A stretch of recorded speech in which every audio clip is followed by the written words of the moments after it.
Hello. In this video, we will connect an electromagnetic lock and unlock it by swiping a card on the door phone. For the connection, we'll need an AccuVox door phone, a 12-volt mag lock, a 12-volt power supplier for the lock, wire nuts, and a diode to safeguard the lock. The AccuVox diode is located in the box for the door phone. In this video, the lock is connected to the door phone via the Relay A port.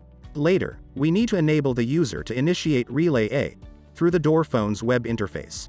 Let's start. Line up the diode's anode, the lock's negative cable, and the adapter's negative connector. Insert the wires into the wire nut and twist them.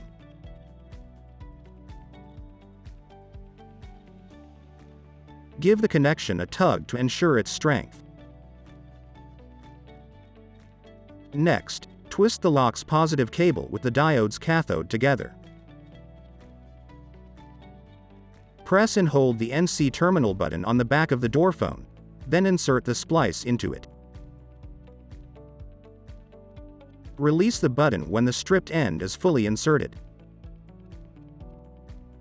Do as previously to insert the adapter's positive cable into the COM terminal. Pull all the wires slightly to ensure they are secured. Before unlocking the lock, we need to add a user with RFID card and assign Relay A on the door phone's web interface. Enter the device IP on a browser. Enter the account and password, admin by default. Go to Intercom, User.